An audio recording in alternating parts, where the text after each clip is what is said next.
जय श्री कृष्ण। राधे राधे भक्तों, आज हम आपको कार्तिक मास का 18वां अध्याय सुनाने जा रहे हैं, जिसमें जलंधर का शिवजी का रूप बनाकर पार्वती के पास जाने का वर्णन किया गया है। नारद जी बोले, हे राजा पृथु, शिवजी के गण वीरभद्र को भूमि पर गिरा हुआ देखकर भयभीत होकर रणभूमि को छोड़कर हाहाकार करते हुए शिवजी के पास गए। तब शिवजी भागते हुए गणों का कोलाहल सुनकर तथा उनको साथ लेकर बैल पर चढ़कर हंसते हुए संग्राम भूमि पर आए। शिवजी को आते देखकर उसके गण पुनः बल पाकर सिंह जैसी गर्जना करते हुए दैत्यों को बाणों की वर्षा कर मारने लगे। राक्षस गण महादेव जी को देखकर ऐसे भागने लगे जैसे कार्तिक व्रती को देखकर पाप भाग जाते हैं। जलंधर अपने असुरों को भागते हुए देखकर हजारों बाणों को छोड़ता हुआ महादेव जी के ऊपर टूट पड़ा। शुंभ निशुंभ, अश्मुख, कालनेमी, बलाहक, खड़ग रोमा, प्रचंड, घसमर आदि असुर भी शिवजी के ऊपर झपटे। शिवजी ने अपनी सेना को बाणों से ढका देखकर दैत्यों के बाणों को काटकर अपने बाण रूपी बबूले आंधी से व्याकुल कर आकाश को ढक दिया और अपने प्रचंड बाणों से दैत्यों को पृथ्वी पर गिरा दिया।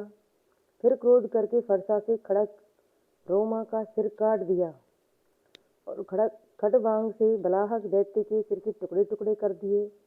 घसमर दैत्य को फांसी से बांधकर भूमि पर गिरा दिया।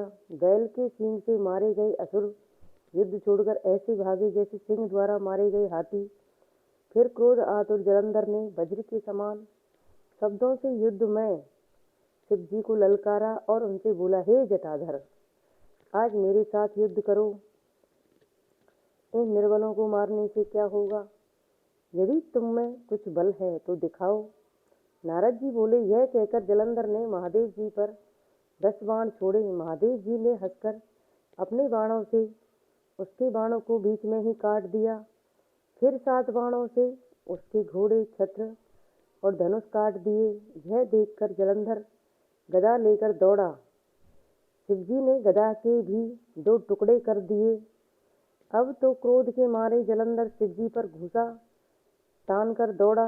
इस प्रकार उसे आते देख शिवजी ने बाण मारकर 1 कोस दूर फेंक दिया। उसके बाद जलंधर ने शिवजी को अधिक बली समझकर उनको मोहित करने वाली गांधर्वी माया रची। गंधर्व तथा अप्सराएं नाचने और गाने लगे, मृदंग, बंसी, ताल आदि बजने लगे।